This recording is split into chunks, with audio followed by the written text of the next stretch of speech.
Hi guys. So മത്തായ്സ് Friday മാറ്റിനിയിലെ ഈ ആഴ്ചയിലെ movie നമ്മുടെ ജിത്തു ജോസഫ് ഡയറക്ട് ചെയ്ത ലാലേട്ടൻ നായകനായ ദൃശ്യം 3. ആസ് എ ലാലേട്ടൻ ഫാൻ ഞാൻ ഭയങ്കര ഡിസപ്പോയിന്റഡ് ആണ്. കാരണം ഇതിലൊന്നുമില്ല. ഫസ്റ്റ് ഹാഫ് ഭയങ്കര പ്ലെയിൻ ആണ്. തീരുമ്പോൾ നമ്മൾ ഒരു എക്സൈറ്റ്മെന്റ് തരാതെയാണ് ഫസ്റ്റ് ഹാഫ് തീരുന്നത്. സെക്കൻഡ് ഹാഫിൽ ക്ലൈമാക്സ് അടുക്കണ വരെ ഒന്നുമില്ല. ക്ലൈമാക്സിൽ കുറെ ട്വിസ്റ്റ് ഒക്കെ ആയതുകൊണ്ട് ദൃശ്യം 3 ആയതുകൊണ്ട് കുറെ ട്വിസ്റ്റ് ഒക്കെ കാണിച്ചിട്ട് ഇതാ ദൃശ്യം 3 പിടിച്ചോളാൻ പറയുന്ന പോലെ ആയിരുന്നു. തിയേറ്ററിൽ നിന്ന് കണ്ടപ്പോൾ ഞാൻ ഭയങ്കര വിഷമിച്ചാണ് തിയേറ്ററിൽ നിന്ന് ഇറങ്ങിയത്. ഇതിൻ്റെ അകത്തെ ഓരോ കഥാപാത്രങ്ങളും അവർ വെറുതെ കൊണ്ട് നിർത്തിയ പോലെ ആയിപ്പോയി. പിന്നെ കുറെ പരസ്യങ്ങളുണ്ട്.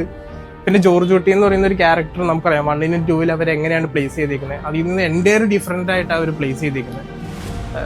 എന്താ പറയുക, ഇതിനെക്കുറിച്ച് എനിക്ക് പോസിറ്റീവായിട്ട് പറയാൻ ഒന്നും തന്നെയില്ല. ആകെ എന്തെങ്കിലും പറയണമെന്നുണ്ടെങ്കിൽ ലാലേട്ടൻ പെർഫോമൻസ് ആണ്. നല്ല രീതിയിൽ പുള്ളിയുടെ പണി വൃത്തിക്ക് ചെയ്തിട്ടുണ്ട്. അതർവൈസ് ഇതിലൊന്നും തന്നെയില്ല. ഞാൻ തിയേറ്ററിൽ പോയി കാണാൻ ആരോടും പറയില്ല.